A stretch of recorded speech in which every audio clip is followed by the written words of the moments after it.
At NNC Services, we provide valuable learning and growth experiences to business leaders through the B2B Academy project. This is our contribution to the business ecosystem and the business community. We'd like to feature top business leaders sharing experiences, knowledge through coaching, training, digital events, and other types of content like this podcast. On the B2B Academy podcast, we feature business growth related challenges of CEOs, entrepreneurs, marketing and sales leaders, and most important, how they overcame these challenges. Welcome to the B2B Academy podcast. Today, I'm thrilled to have Craig Sandman, CEO of Cybersecurity, with us. For over 6 years, Craig has partnered with NNC Services to grow his business and address the critical cybersecurity needs, enhancing cyber awareness and security for companies globally. In this episode, we'll dive into Craig's journey, his thoughts on cybersecurity marketing, and how his collaboration with NNC Services has helped him thrive. So welcome, Craig. How are you? Great, Laurie. I'm glad to be on the program. Thank you so much, and thanks for the partnership over the years. How are you? I'm fine, thank you. I'm so happy to have you as a guest here. Can you please briefly introduce yourself and a bit about Cybersecurity for our audience? Yeah, absolutely. So, again, the CEO of Cybersecurity, one of the co-founders as well. We're a 6-year-old business, and really the place we serve for businesses is where I'd say compliance and cyber education come together. Which is helping them become more aware and more of a weapon against cyber attacks rather than a vulnerability. And on the compliance side, it's making sure that the things that we're educating them on have documentable proof so that all of these regulations and questionnaires and boards of directors and cyber insurance can all be satisfied with the education that they're doing, which is now a requirement both legally for many companies and also just as a practice of business. So we enable those programs for our clients. We enable them through managed service providers and virtual CISOs and cyber consultants that take on broader responsibilities for their customers. And for thousands of companies, they're learning about and getting educated on best practices of cybersecurity awareness through our platform. Okay, so can you perhaps tell me more about what Cybersecurity brings to the market? And I kind of got it, but let's say, what are those key solutions that you solve for your customers? And what's the role in educating businesses on the importance of cybersecurity? And of course, later we can also address if marketing plays a role into this. But first, I'd like to learn more about what key problems cybersecurity solves to the current market. Yeah, it's an interesting question. You always think about that, right? What problem are we solving? And sometimes it's not the obvious answer to the question. So I would say the obvious answer to the question would be we're training people to be more safe and aware of cybersecurity hazards and to overcome that. That's fairly rudimentary in terms of a concept. Companies know that that's an issue and they know they have to solve that. The real problem we're solving is how that gets accomplished, because if you were to sort of step out of the value proposition statement for a moment there and look at reality, the reality is that so many companies are either ill-equipped or simply just don't have time to do all the things that they need to do to run their business and take care of these ancillary topics like ensuring that their people are trained on a very specific segment of cybersecurity best practices and some of the other risk reduction services that we do that are quite necessary. Because for many companies, small and large, they're forced to prioritize their 8-9 hours a day with a number of topics that are also important, arguably more important, and generally can get a higher priority. So what we really do is we ease the deployment and the delivery of those services that I mentioned through our platform, and either through our team that manages the implementation for these clients, or through our broad base of partners that does the same thing in addition to bundling other services. And so when you sort of peel the onion back of what exactly do we do, and why is it important? It's important that people get trained and understand how to defend against cyber attacks, but it's more important that that gets done in a quality way, because if it doesn't, then you spent money and you probably wasted time, and maybe your people don't have a positive impression of those things. They have a negative impression of it, or no impression at all, because they've simply ignored it. So the concept of successful delivery is really, I'd say, at the forefront of what we're doing in terms of that value proposition and the services we bring to the market. So that's why I said at the beginning, it's not exactly what you would think it is, but in some respects, the execution and the successful execution is far more important than what the services actually are. Thanks for sharing that. Do you mind if we take like 2 use cases? Because I heard you saying, first of all, for customers and then for partners. So I'd love like a really short use case of how a customer implements this, maybe one of your existing customers or an ideal one, and how a partner may leverage Symbol Security technology. Sure. Yeah, I'll kind of tell it through some stories too. So picture a 200-300 person organization that delivers whatever their value proposition, whatever their services are, out to the market, which in most cases are not cybersecurity tools. And so for a company of, say, 200-300 people, let's say they're a training company or a banking system or something. Shipping, logistics, builder of materials, deliverer of consulting, whatever the case might be. Okay, let's take a consulting company. I think that's the ideal case scenario. And we have plenty of those, and their value proposition to their clients is their bread and butter. It's their most critical value proposition. And underneath that are the things that they have to do in order to sustain as a business.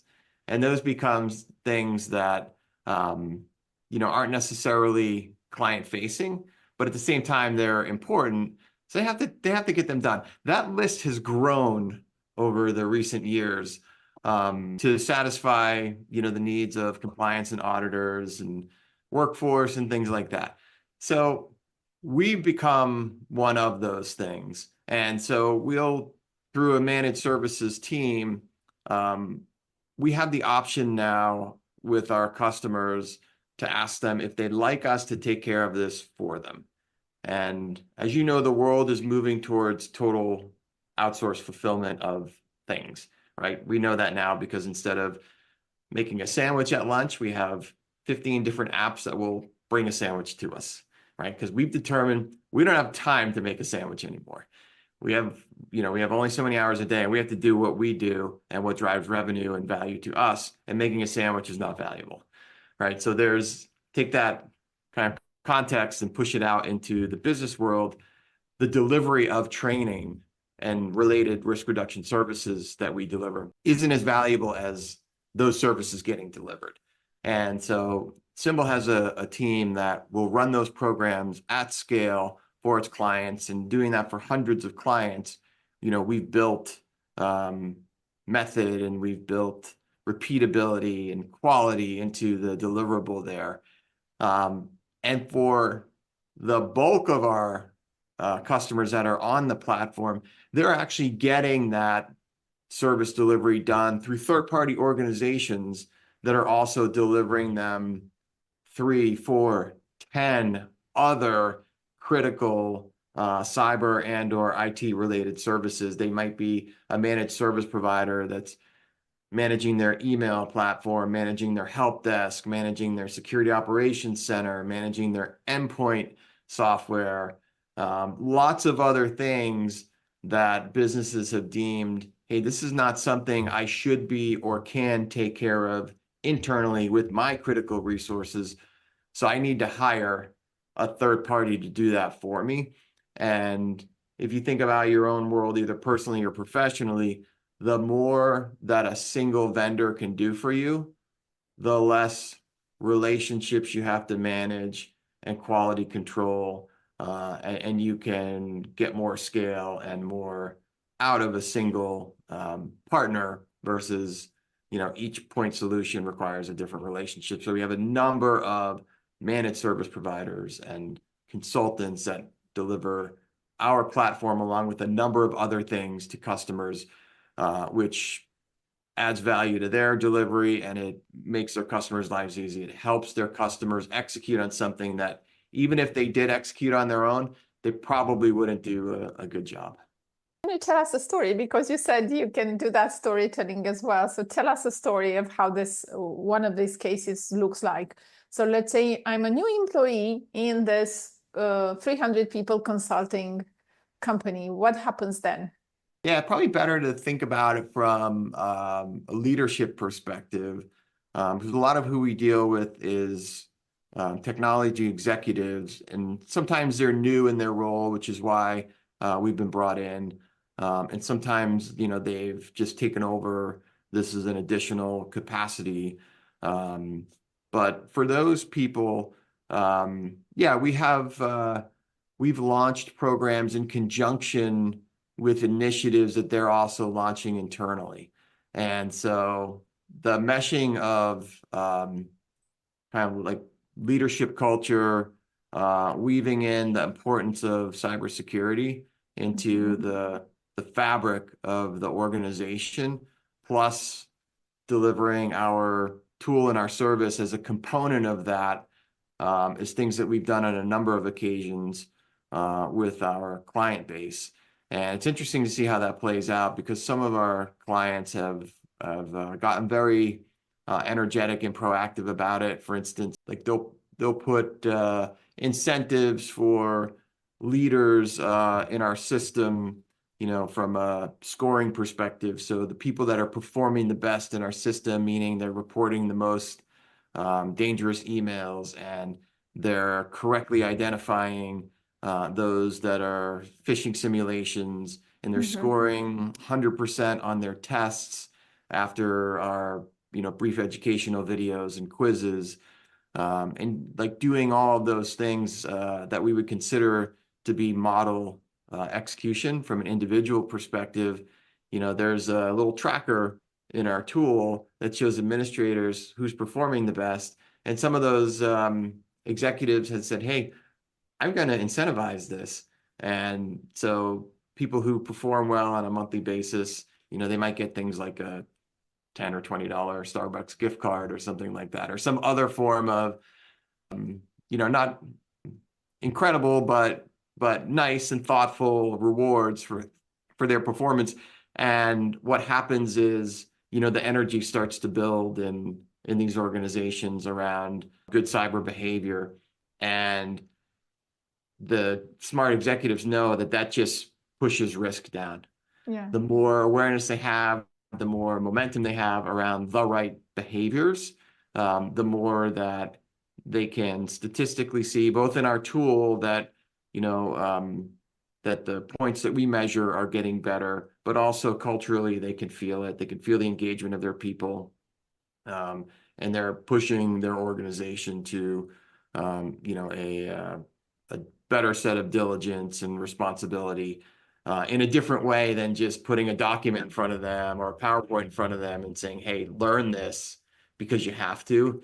So that's one of the, I'd say, examples of how our clients are adopting our service and then also using it as a tool to accomplish an objective at a higher level.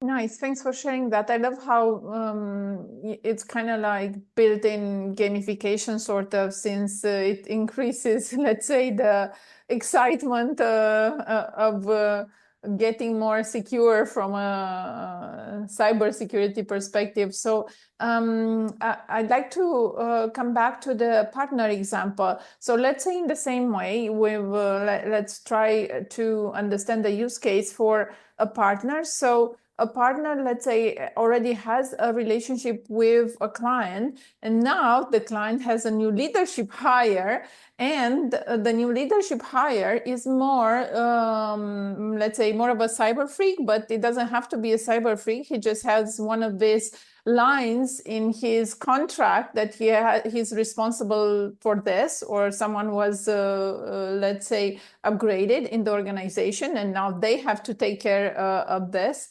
How does that play out? How does a relationship with a partner work? Cases, our partners are managing services on behalf of the customer. And so they're sitting almost like as an outsourced IT organization. That's a very generic term, but in some ways, they are taking the burden of managing IT off of the customer by delivering them services and then providing break fix and managed guidance around the delivery of those services. And so we become Symbol and security awareness training and some of the related services we have becomes another set of services that get delivered by the same organization in a consolidated manner. And so, yeah, for a new executive or even just an executive that, didn't necessarily have security awareness training before, got flagged in an audit and was told that they need to have this in place, the first place they're going to go to is an existing relationship that they already have. If they're happy with that relationship, they're going to say, hey, I need this service in order to comply. Do you also offer that? And so for many of our managed service providers and even managed security service providers, that MSP versus MSSP acronym, they are beginning to take on more and more services around outside of just what I would consider to be like preventative cyber attack software tools and into the other surround services that customers also need. I don't know what the number is, but I'm going to guess that upwards of 80% of businesses in some way, shape, or form have to show evidence of a security awareness training program. And so why not bundle it in with a bulk of other services that you're getting from a trusted partner? Mm-hmm. So that's one type of partner. And then on the consulting side, we have partners that help design policies and help customers prep for audits. They may serve as like a cyber advisory role, so a part of the executive team, but an outsourced or temporary or fractional part of the executive team, where where their role is to help bring in the services that will help check all the boxes from a compliance perspective. Ours and Symbol Security and security awareness training being one of them, but also creation of policies and delivery of the necessary services to the organization, so that when the auditor comes back in to assess whether they can meet SOC 2 or they can meet HIPAA or any of the CCPA, GDPR, any of these other acronym related regulations, that they'll be able to go down the checklist and say, yes, yes, yes, yes, we have all these things in place. Oftentimes there's an advisor that comes in from the outside with a lot of experience that says, here's how you get from current state to a state of total compliance with the regulations that you have to adhere to. And our services become a part of that puzzle as well. So sometimes we're recommended, sometimes that consultant will run the program for the client. So it does vary depending on the skill sets and the expertise of that particular partner. And I have to say that I don't imagine right now an aspect of the business that can run just based on, I don't know, custom consulting services. It's mostly platform driven. So we have different kind of technology platform that feed into the business and the input into the business. So I love this mix of what you were saying, you leverage the services of qualified partners with an actual platform that has everything structured and predictable outcomes and so on. It's funny. There's a parallel too to the work that NNC does. So you're a HubSpot partner, and in many cases, customers need a marketing platform. Let's just say they buy HubSpot. Well, now there's the gap between what they expected the value to be and what the actual value is and how much time and expertise they have to put in. Our platform is not as complicated as something like a CRM, but it's still a similar story there. And so a lot of our partners and our managed team, we help kind of extract the value and simplify the deliverable for our customers, much in the way that NNC would do with HubSpot, as a for instance. That's the example that I had in mind, that I don't imagine right now marketing being done without the platform or whomever is doing it. Even, if you're doing it with AI, that's still a platform. So you're still using sort of a platform. But of course, automation is embedded already into our day-to-day. And especially with cybersecurity, I don't imagine phishing simulations or phishing training being done without, a plan, without tests, without repeatability and processes in place and so on. So that's quite, let's say, a large task, although when you use something like Simple, it does simplify your task, but it's still very complicated. Although the platform may be simple, the work behind it, I think, or what you'd have to do to replace that would take quite a long time. I have this very close to home example of a CEO that he was in vacation.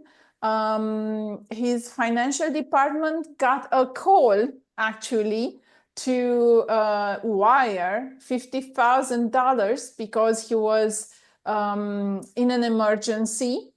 It was a new hire that didn't yet got through the training, and she almost wired before someone needed to approve that payment, and that someone was trained and said, our CEO would never call to do that. He was out of reach, his mobile, and they duplicated his SIM card and so on. So it was quite interesting. But a very simple thing like that, the fact that his more mature staff was already trained and had already gone through some simulations, stopped, let's say, a loss. And this was like, in the grand scheme of things, this may not sound like a lot, but people are doing it up there with millions or tens of millions. So yeah, I think we need to cover this basis. Going a bit further, I'd like to understand, because this is a podcast where we try to share the story of the CEO. So I want to understand what was let's say, what was those hurdles in you growing and scaling the business? What are some specific challenges that you faced? Yeah, I think anytime you're building software, you have so many decisions to make about, which not just what the software is going to accomplish, but what's your value proposition to be within that? Because in most cases, you're not building a software that is doing something that's never been done before, right? So the question is, how are you going to make it better, and what are you going to do differently? And so one of the things we did well from the beginning was an investment in automation. And so if you can put yourself in an administrator's shoes, less clicks is better. And sort of making sure that the product felt like more something that was purpose-built for the thing that you're delivering, and not needing to be prompted every step of the way. So that's super important. I don't think anyone gets it perfect. And so the things that you think are going to be valuable over time, some prove out to be very valuable, some prove out to be not as valuable. But yeah, absolutely, automation. People say automation. I would just say less clicks. Intuitive software that does what you expect it to do with as minimal intervention as possible in a way that the user says, wow, these people who built this software know exactly what they're doing because that was easy. And that's kind of the goal, and also the challenge, because there's so much iteration over the years too. So, we would talk to a partner and they would say, hey, how do I, do this? I'm in your tool. How do I do this? And we would say, oh no, they're not supposed to be asking that question. Like that's supposed to We need be to rework that that's flow. supposed to be intuitive. Why didn't they know it? And then we find there's a little bit of, as the builder of software, you may think something's easy and straightforward, but also you built it, so you know where all the buttons are. So there's just that constant iteration of, hey, how do I do that? And oh no, that wasn't easy enough. Let's make it easier. And then also, my customer said, and you sit as a team and look at each other and said, we never thought of that before. Oh. A bit of a validation of things that you hear coming in as either feature requests or or just market conditions, and you have to make some decisions about, is that going to be something that we're going to have to deal with at scale, or is that something that's an edge case? So yeah, this kind of concept of building something that's better than and delivers better than what's out there, and focusing on those those deliverables, and making sure that they're very clear in the tool and not something that you have to go dig for and find. Awesome. But what's your actual background? How did you it seems that this was initially built into, let's say, the business. So where did you came from? What, let's say, made you do that? Because there must have been something in your background that determined this. Most of the entrepreneurs that start off are not that customer oriented. So what was your story before that? Yeah, it's interesting. I had, I'd say my journey was more about wanting to be autonomous and be an entrepreneur rather than just really fascinated with technology. And so I had an aggregate of 20 years of sales and sales management and third-party distribution experience. And in those situations, you have to shape the product that you have, sometimes without influence, to change the product and deliver, a value proposition or an angle into a market in order to get a competitive advantage. So it's not necessarily, product alteration. It's more, hey, this is being spoken about and delivered in this way. Well, what if we brought it over here into this distribution channel where they're not talking about this now, but they certainly could use it, or problem solving for clients, in my early career. And that's always been interesting for me. And so eventually, I think sometimes for people that do become entrepreneurs, if they don't do it right away at a young age, eventually in their careers, the urge becomes too strong to resist. And that's when I had met Antonio, my co-founder, and he's brilliant and had been working on some of basically what was the concepts of automating social engineering. And in those ways, as we began to get to know each other, we realized that he had a knack for really building a vision at a software level. And I had also at this time, 6+ years ago, there wasn't really the concept of cybersecurity software being distributed through some of the channels that I had relationships in. And so we put those two pieces together and built the business without looking back. Wow. But that's how I got started. Yeah, impressive. To get Antonio to the podcast to hear his story. I love it that your focus initially was to deliver more value to the client and let's say automate or make the less clicks, how you called it. Did marketing played any role in your growth? Did you had any challenges even with marketing? And how did you manage to solve that? Yeah, it's interesting. We did. And part of the challenge as a self-funded organization was just not having millions of dollars to have multiple megaphones into the world to let them know what we're doing and why it's different and why it's great. And so in many ways, we had to be really selective and really thoughtful about each step that we took because it had to be the right step. We couldn't afford to make a lot of mistakes and have 10 different strategies and 2 of them work and 8 of them didn't, because we would have run out of money if we went at it that way. And so yeah, with marketing and working with NNC and yourself, it was really about taking our vision and our persona, so to speak, and handing it to a partner and saying, hey, this is what we want to accomplish, and this is what we believe our strengths are.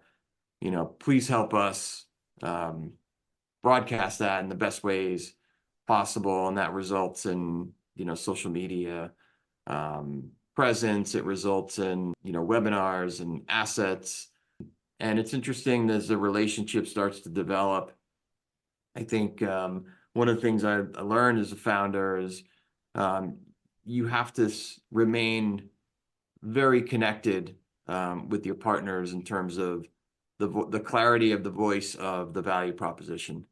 It's too much to ask, a partner to be able to absorb that and then run with it 100%. And at the same time, you need to find that balance between not doing everything and enabling your partners to, to go execute on the vision and on the message that you've created, because really, the founders typically have to stay tight with that messaging. And you can't really, as I mentioned, you can't really hand things off, as much as you would like to and eliminate, work and things like that. It's often critical as a founder that you're super connected with the value prop. I love how you addressed before this total outsource fulfillment, and I think that marketing is one of those spaces that get there. But this happens, it's like you can buy a sandwich before you have like a full kitchen, and then you have a house full of people, then you need a chef on staff. So there's this time between you have an amazing product and you want to launch it on the market and you want to get as many eyeballs on it.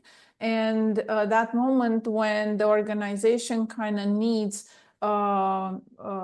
dedicated, not necessarily outsourced marketing, because of this better communication, timelier, let's say overnight or even same day feedback and so on. For this particular point, were there any specific cybersecurity marketing things that helped, like that you feel that helped cybersecurity scale? Anything in particular? I have a few that I know are specific to your company, but I'd like to hear what you think about this. I think we started to really get it right when we stopped trying to just promote our features.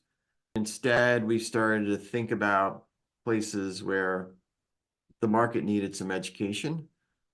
And whether or not the benefit to that was direct to us, it almost didn't matter, because the good of our brand was being brought through with the message. And so one of the things we did this year was we built a Cyber Insurance 101 document and a help guide for businesses. It basically taught them the things that they needed to do to get themselves ready to acquire cyber insurance, because you can't just go out and buy cyber insurance. You have to, in essence, they're going to vet you as much as you're going to vet them.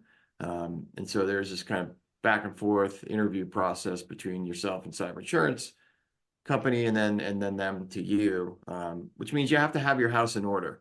And so we created an asset that allowed businesses to understand the things that they would need to have in place, and also the things to look for in a cyber insurance provider.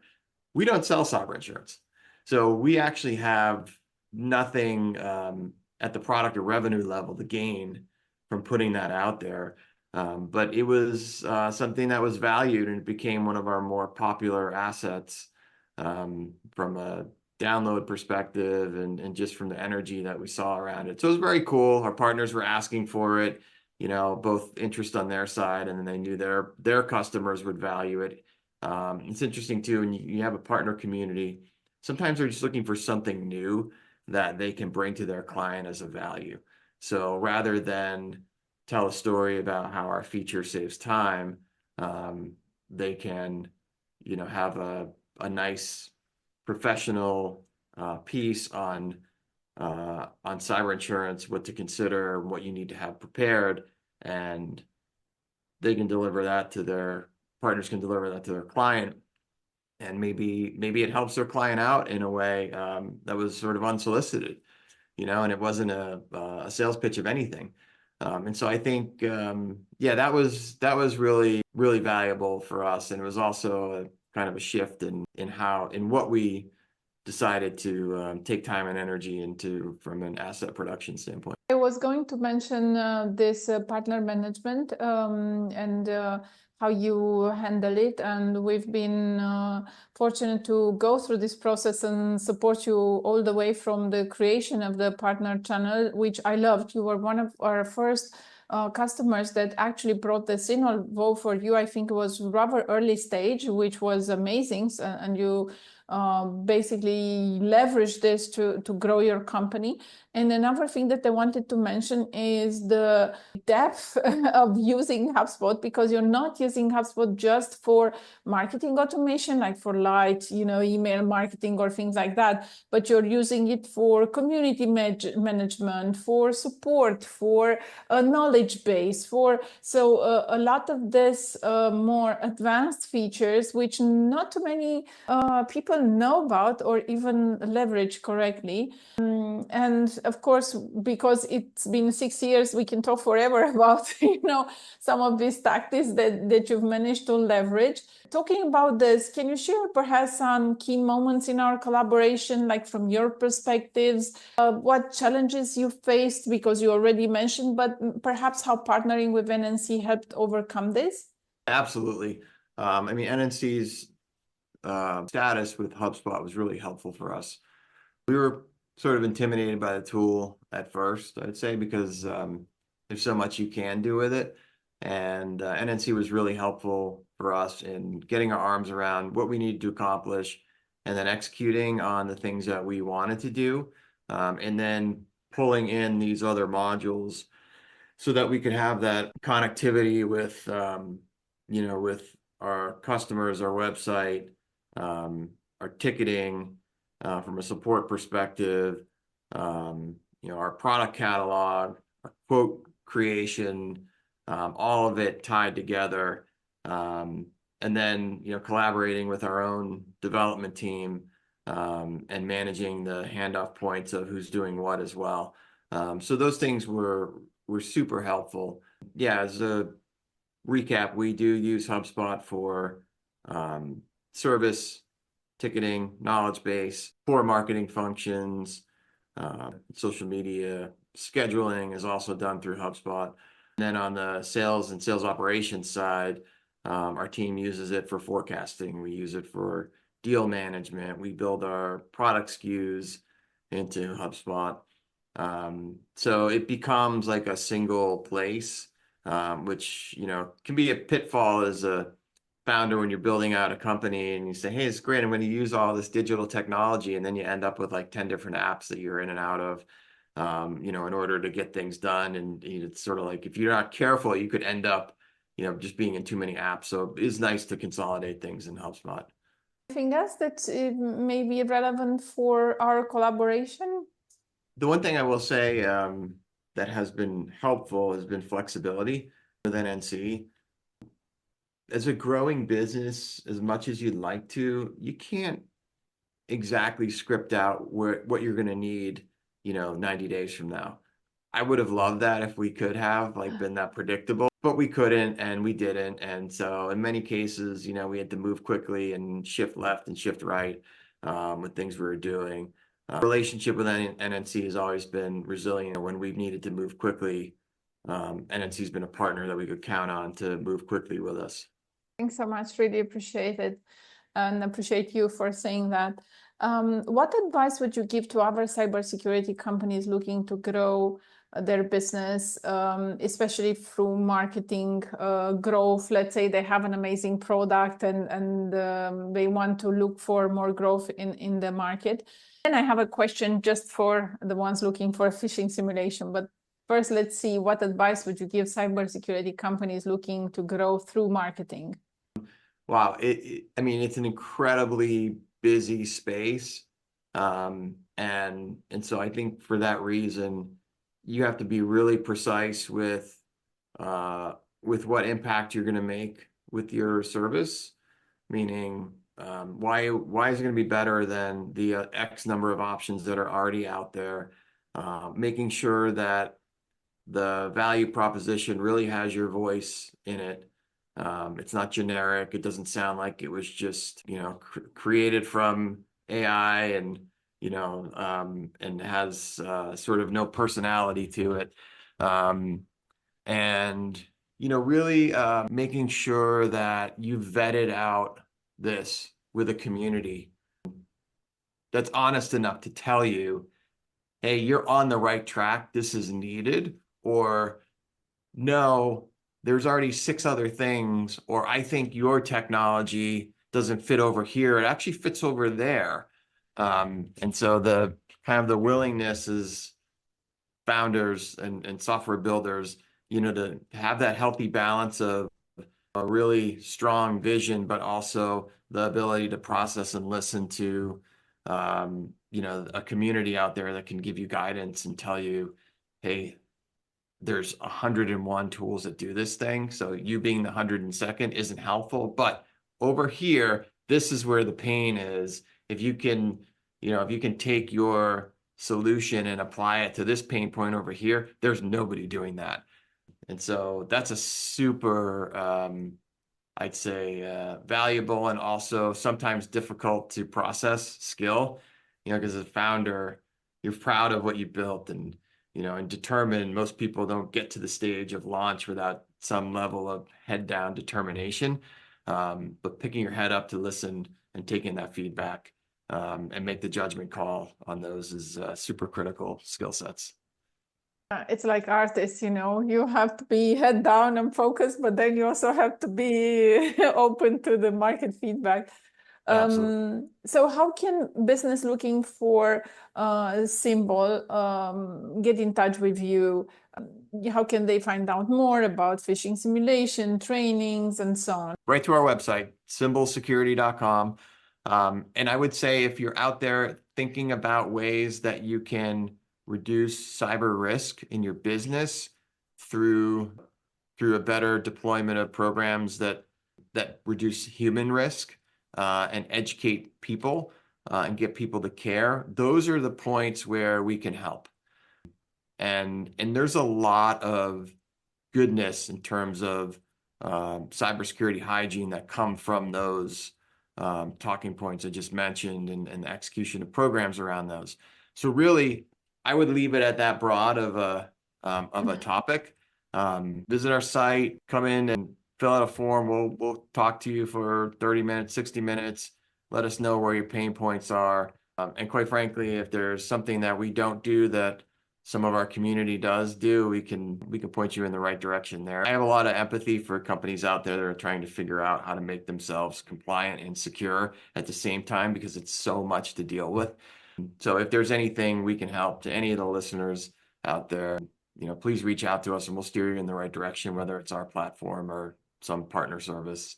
We're happy to help. Thanks so much, Craig, for being here today and for your insightful advice. I hope that the experience shares were very valuable, and we look forward to hearing from people that are listening to this podcast or seeing us perhaps on YouTube on our channels. And I hope we'll have you again as a guest in our podcast, or feel free to invite some of your peers as we are now trying to figure out what is the value that we can bring to our audience. We have an amazing audience that provides us with feedback. We have people that are registering to the podcast, which has been amazing because we initially did not intended to make it so, alive as it's becoming. So it's one of those things that we needed to start listening, and we're going to put more content up there very soon. Thanks so much, Craig. Really appreciate you for being here and for taking the time to talk to us. Outstanding, Laurie. My pleasure. Thank you.